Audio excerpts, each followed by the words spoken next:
Who am I speaking with? Hi, I'm Oliver Marks. I'm on the advisory board of the Enterprise 2 conference, and I'm the chair of the HR track at this particular Santa Clara event.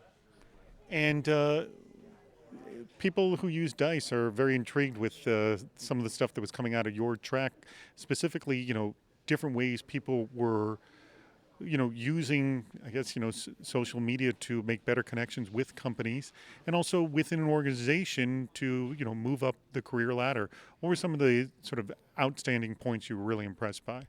Well, I think the Enterprise 2 space is reaching a level of maturity now where people are beginning to understand the difference between social media marketing and internal enterprise collaboration, two very different disciplines.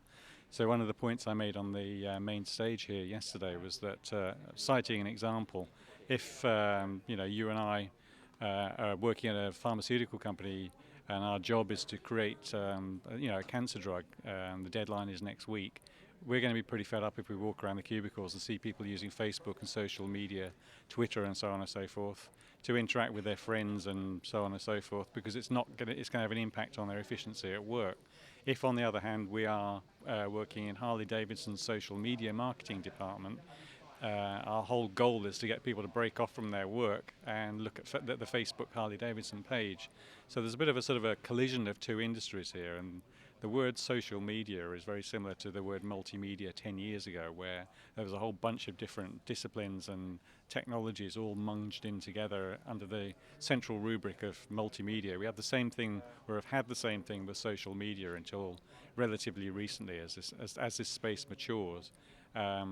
People are a lot more aware of the differentiation between social users of the digital world and collaborative and collective use of digital tools to work together in a company.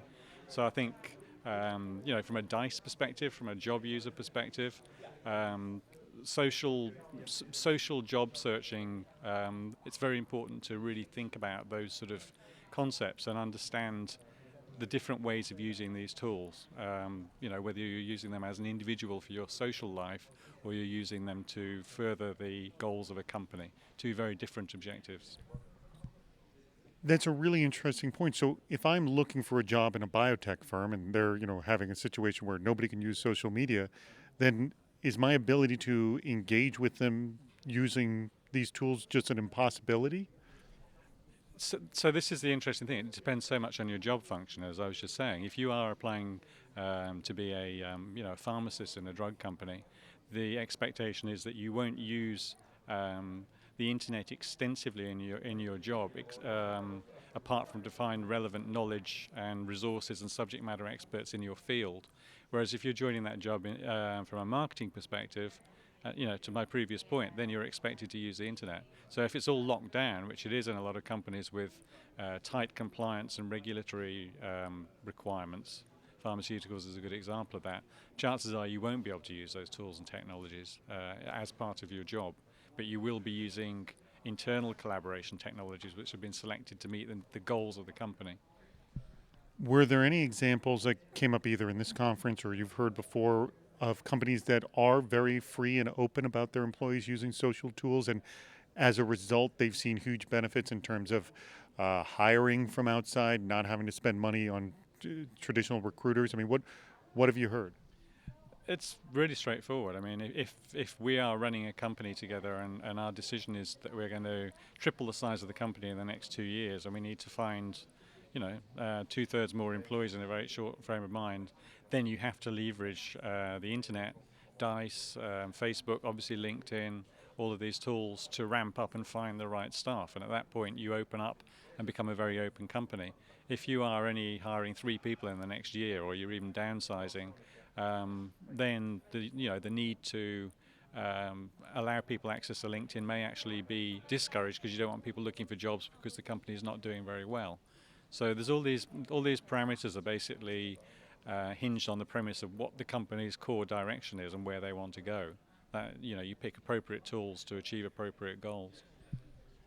Last point is the issue of personal branding. I've discussed this with a lot of people and about how personal branding within the enterprise to move up and outside of the enterprise to be visible.